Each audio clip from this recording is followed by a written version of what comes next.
Good morning, students. Welcome back to the class.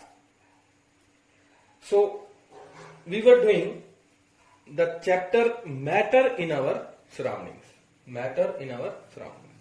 Today we are going to start the last topic of this chapter, that is evaporation. Before starting evaporation, I want you to recall the definition of boiling point. The definition of boiling point. Please stop the video here and recall the definition. Boiling point. What is boiling point?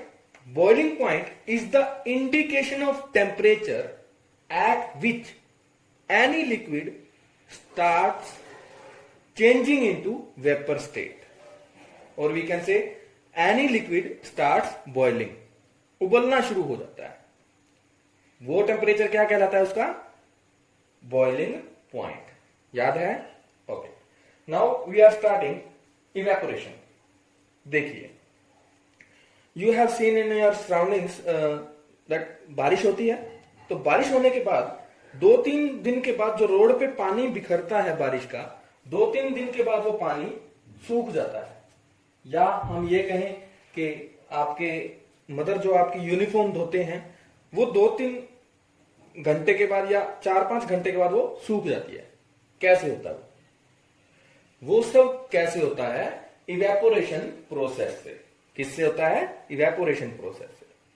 Evaporation process क्या है?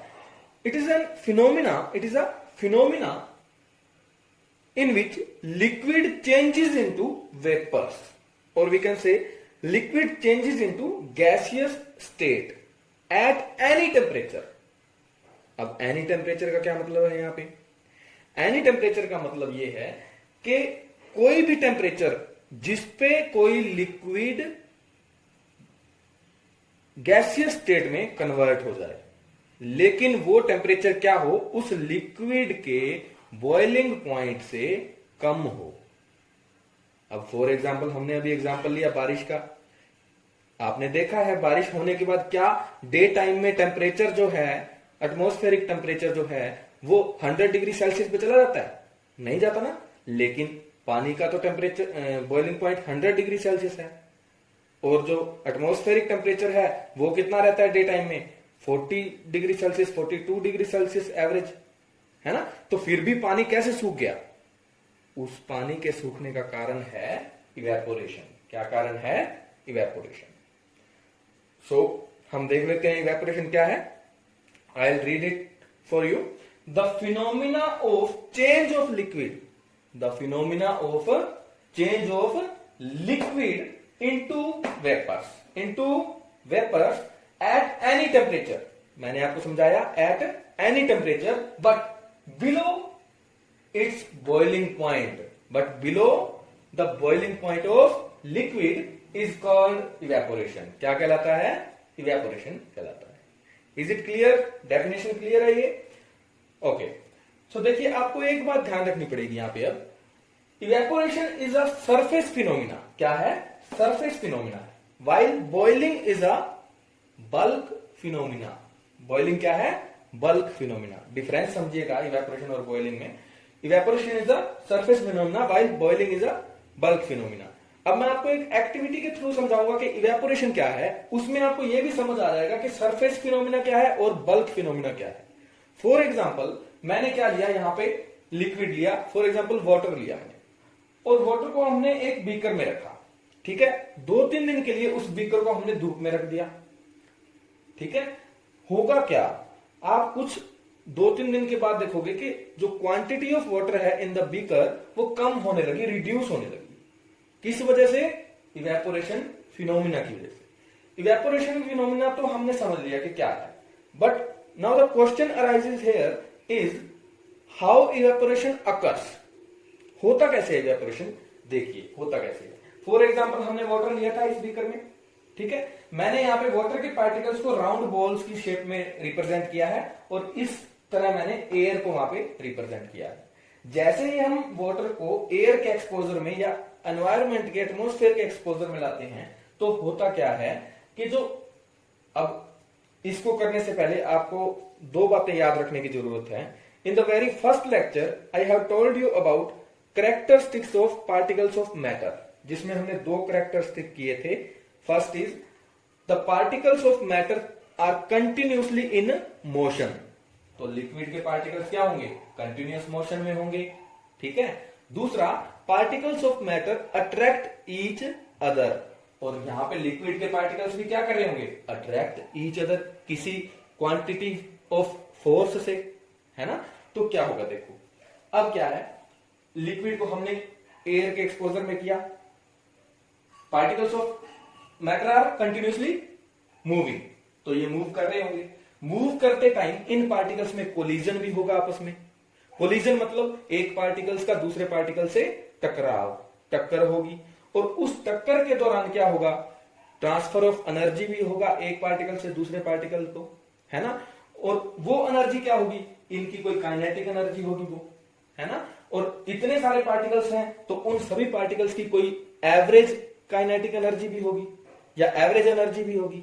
अब होगा क्या देखो, ये सारे system की, ये सारे पार्टिकल्स की कोई एनर्जी है एवरेज एनर्जी, लेकिन इन सभी पार्टिकल से जो अपर मोस्ट लेयर है, ये वाली लेयर, सबसे टॉप लेयर ऑफ लिक्विड, उसके पास एनर्जी ज्यादा होगी। क्यों ज्यादा होगी? क्योंकि उसके सराउंडिंग में एयर भी है, एयर के पार्टिकल्स भी प्रेजेंट हैं। तो वो एयर के पार्टिकल्स भी उसको क्या करेंगे? कोलाइड करेंगे। कोलाइड मतलब टक्कर मारेंगे, और उसमें क्या होगा? एयर के पार्टिकल्स कुछ एनर्जी टॉप लेयर के पार्टिकल्स को, टॉप लेयर ऑफ लिक्विड के पार्टिकल्स को ट्रांसफर कर देंगे, ठीक है। या ये कहें कि टॉप लेयर के लिक्विड के पार्टिकल्स अपने सराउंडिंग से, अपने सराउंडिंग के टेम्परेचर से कुछ एनर्जी गेन कर लेंगे, ठीक है। और जैसे ही वो एनर्जी गेन करेंगे, और जैसे ही सरफेस पार्टिकल की एनर्जी नीचे के लिक्विड के पार्टिकल्स के इंटर पार्टिकल फोर्स, मैंने अभी बताया फोर्स ऑफ अट्रैक्शन से वो एक दूसरे को अट्रैक्ट करते हैं मैटर के पार्टिकल, और जैसे ही सरफेस पार्टिकल्स की एनर्जी, यहां के सरफेस पार्टिकल की एनर्जी इंटर पार्टिकल फोर्स से ज्यादा हो जाएगी, ओवरकम कर जाएगी, ग्रेटर देन हो जाएगी, तो अपर लेयर के पार्टिकल्स क्या करेंगे? अपना बॉन्ड नीचे के पार्टिकल्स के साथ तोड़ देंगे, और तोड़कर किस में चेंज हो जाएंगे? Vapour state, that is gaseous state में, और हवा में वो उड़ जाएंगे। इसी सारे फिनोमिना को हम क्या कहते हैं? इवेपोरेशन। क्या कहते हैं? इवेपोरेशन। अब सरफेस फिनोमिना मैंने आपको बताया था, इसमें क्लियर हो जाएगा। अब देखो क्या है सरफेस फिनोमिना। ये सरफेस के पार्टिकल गए ना गैसियस स्टेट में, नीचे के तो नहीं गए, तो ये क्या है? Surface phenomena, that is evaporation is a surface phenomena. लेकिन बॉइलिंग क्या है? Bulk phenomena. अब बॉइलिंग में क्या होता है? बॉइलिंग में हम खुद हीट प्रोवाइड करते हैं लिक्विड को, दैट इज अगर मैं इस बीकर के नीचे बर्नर जला दूं तो क्या होगा? उस बर्नर से नीचे की लेयर के पार्टिकल्स को जाएगी पहले हीट, फिर ऊपर की लेयर को जाएगी हीट, तो वो सारा का सारा मैटर या सारा का सारा लिक्विड बॉइल होगा ना, ओनली सरफेस पार्टिकल्स तो इवेपोरेट नहीं होंगे उसमें। So that is called bulk phenomena, जिसमें सारा का सारा लिक्विड बॉइल हो, वो क्या कहलाता है? Bulk phenomena. तो ये फर्क है बॉइलिंग और इवेपोरेशन में। क्लियर? ओके, अब देखते हैं इवेपोरेशन कॉजेज कूलिंग। आपने देखा होगा कि अगर आपके बॉडी पे स्वेट आ जाता है तो थोड़ी देर के बाद स्वेट जब वो सूख जाता है, इवेपोरेट हो जाते हैं जब उस स्वेट के पार्टिकल्स, तो आपको थोड़ी ठंडक महसूस होती है ना।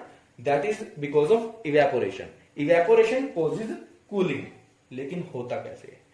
जैसे ही अब मैंने यहां पे आपको समझाया, सरफेस के पार्टिकल क्या करेंगे? अपने आसपास से टेम्परेचर गेन करेंगे। टेम्परेचर गेन करने के बाद क्या होगा? उनमें कुछ एनर्जी आएगी और वो उड़ जाएंगे। लेकिन होगा क्या?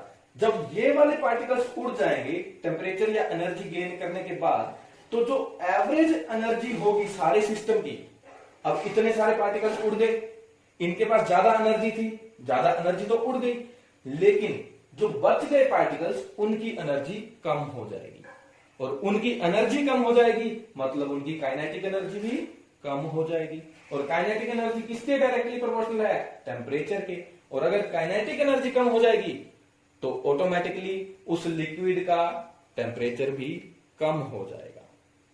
टेम्परेचर कम हो जाएगा, दैट मीन्स वो क्या करेगा? कूलिंग। ऑटोमेटिकली क्या होगी? कूलिंग। ऐसे क्या करता है? इवेपोरेशन कूलिंग कोज करता है। या हम ये भी कह सकते हैं कि जब लिक्विड को इवेपोरेट होना था तो उसने अपने आसपास के टेम्परेचर को अब्सॉर्ब कर लिया। जिसकी वजह से उसके आसपास क्या हुआ, कूलिंग हो गई। क्लियर? सो आज की क्लास में इतना ही। नेक्स्ट क्लास में हम फैक्टर अफेक्टिंग इवेपोरेशन करेंगे। आई होप आपको समझ आया होगा। Thank you class.